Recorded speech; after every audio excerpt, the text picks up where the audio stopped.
Hello చెప్పండి, ఎక్కడి నుంచి మాట్లాడుతున్నారు, ఏం చెప్పాలనుకుంటున్నారు? మేడం మిర్రర్ టీవీయా? అవునండి. నమస్తే మేడం. నమస్తే అండి. మేడం రికార్డ్ చేసుకోవచ్చా? నేను ఏం చేసుకోవచ్చు? రికార్డ్ చేసుకోవచ్చా అంటున్నా. అర్థం కాలేదు. రికార్డా? చేసుకోండి, no problem. Okay madam, thank you. చెప్పండి. This call is now being recorded.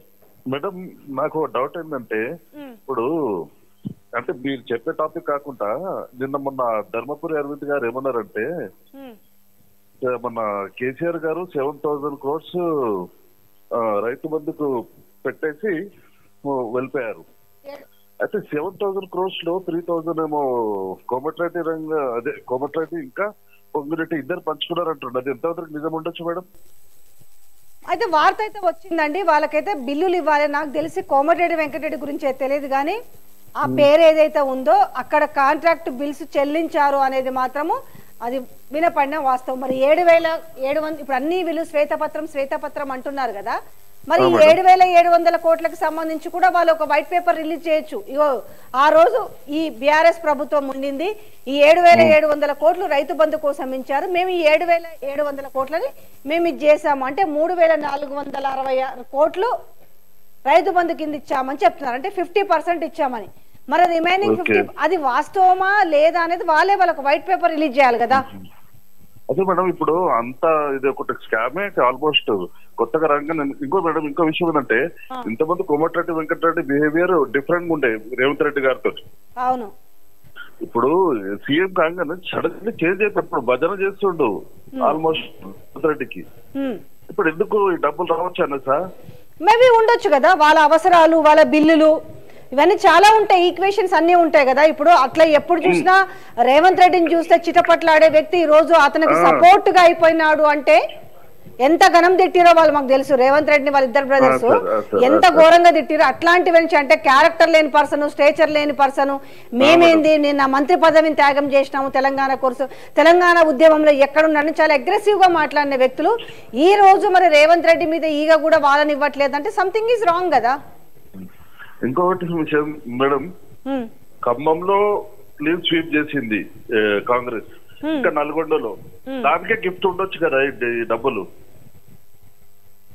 చెప్పలేమండి. అదే అంటే నేను ఇప్పుడు మనమైతే దాన్ని పూర్తిగా ఒక వ్యక్తి ఇప్పుడు ఎవరైతే మీరు అన్నారు కదా, ఇప్పుడు ఎవరు ధర్మపురి అరవింద్ మాట్లాడిన మాటల్ని మనం బేస్ చేసుకుని మాట్లాడుతున్నాం. కానీ అయితే ఇక్కడ ఏమవుతుంది, ఆ మాటలకు గాను వీళ్ళు ఆ తప్పులో మేము పడకూడదు అనుకుంటే ఆ డబ్బుల్ని ఏం చేస్తారు అనేది ఒక వైట్ పేపర్ రిలీజ్ చేయొచ్చు, అకౌంట్ బయట పెట్టొచ్చు కదా.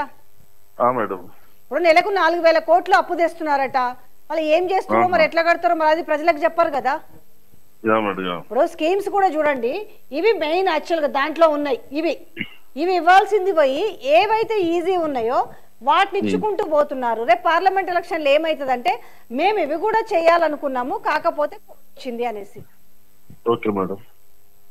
సో ఇది అంటే ఈ రోజు మీరు ఇంకో విషయం కూడా చూసారు కదా, బీజేపీ బీఆర్ఎస్ ఒకటే అని మాట్లాడిన రేవంత్ రెడ్డి ఈ రోజు ఆదిలాబాద్ సభలో మోడీజీ మా పెద్దన్న అన్నాడు.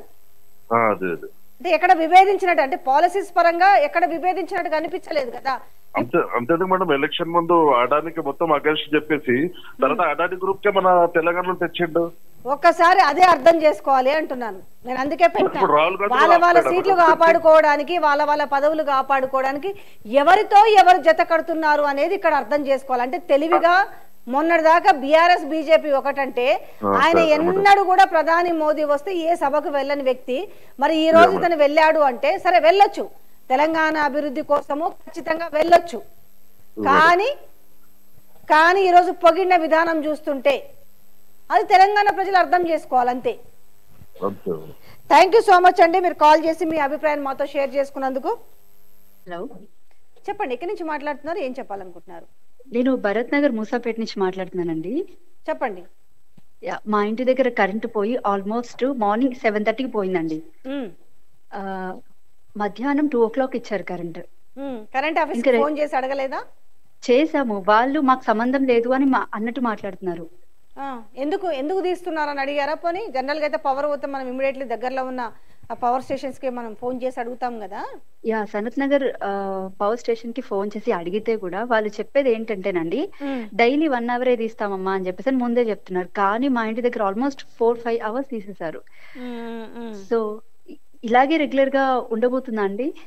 ఉండొచ్చండి, ఎందుకంటే అసలైంది కూడా తెలంగాణ ముందుంది కదా, ఇంకా బాగా సమ్మర్ సీజన్, ఇప్పటికే ఎండలు తీవ్రమైన స్థాయిలో ఉన్నాయి.